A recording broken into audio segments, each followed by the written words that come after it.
I'm Alan Weiss, and this is The Writing on the Wall.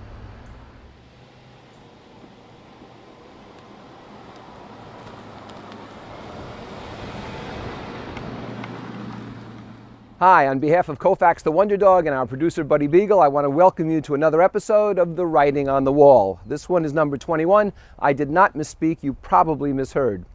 There's a couple of turtles behind me in the pond here. They're clinging to a rock, to stay on the rock, to stay in the sun.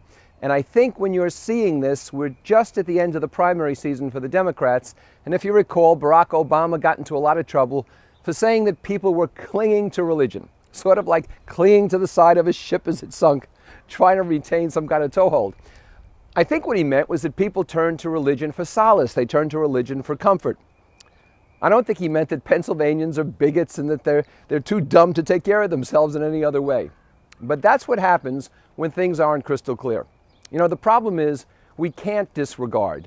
When the judge says to the jury, please disregard what you just heard, that the accused really did have a shotgun in her hand and blood on her blouse and was found over the victim, they can't disregard that. You cannot unring a bell.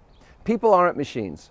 You know, I tell my clients all the time, with a machine you can push a button, move a lever, and then you can undo the damage. With people you can't do that. You cannot retract statements.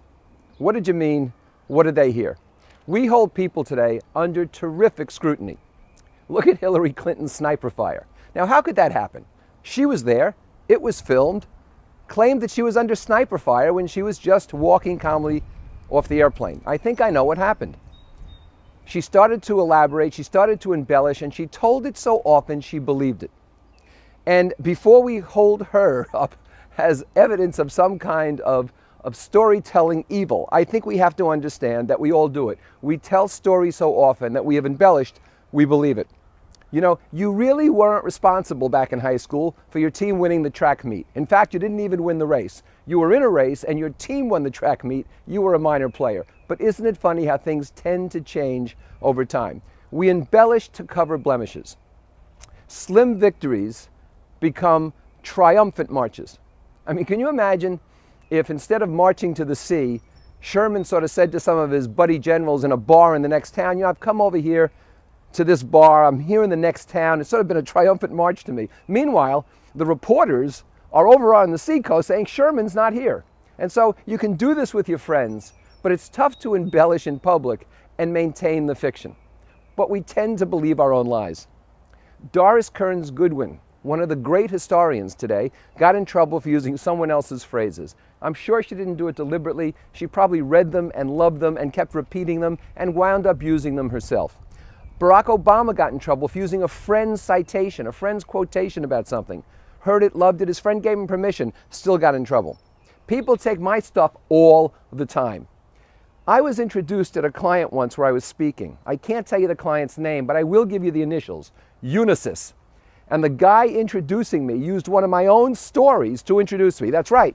He had stolen so much material, he had lost track of the sources from which he stole it. And he finally wound up in a time and place where he was introducing me using one of my own stories. Can't believe it, but it happens. You can't make this stuff up. Glibness in public is dangerous. And inaccuracy today has become a sin. Offending anyone has become a crime. So what's the solution? Let's all think before we speak. There's a conceptual breakthrough. And let's attribute what we use. If you're in a doubt, attribute it. Well, I've said my piece for today. Koufax, you know, get in the car and I'll say goodbye.